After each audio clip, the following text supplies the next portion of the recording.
Hello friends, welcome to my channel. So we are looking at INBS stock, and when we are focusing on this highlighted section, there are two things which we can potentially see right now, and they are number one, the trend which is volatile, and number two, there is an expansion. So next big expansion or next expansion is on the card. Now when it comes to volatility part, you can clearly see the stock is moving up and down, so it is indeed volatile in the near term. But when it comes to the next expansion, for that, what we are going to do, we will simply connect the dots and we will then see what the stock price is actually telling us.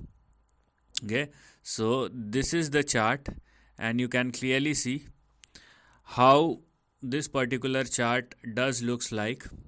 And an expansion will only happen if the stock either makes a move on the upside or on the downside. So right now it is trading in between this range, so either we want something like this or something like this.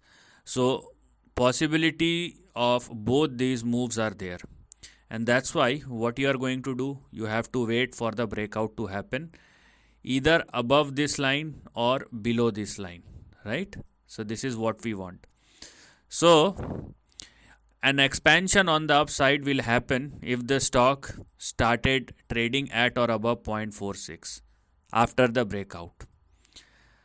A downside expansion will happen if the stock falls below 0.24 and started trading below that.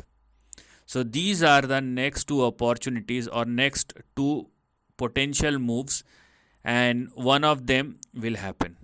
Okay, either an upside or a downside. This is a given. Obviously the stock can't consolidate for long as the range is getting narrower, so you can expect an expansion, but for that to happen, nobody knows. This is a situation where we have an opportunity or potential for both of an upside or a downside. So let us just wait for the expansion to happen. Let the stock decide. If it wants to move higher, then let the stock surpass this line. If it wants to go down, let the stock falls below this line, and then you can take your decision. But as the range is now getting narrower, we can expect an expansion after this narrow range, which obviously ends as quickly as possible. So this is the end of the video. Thanks for watching.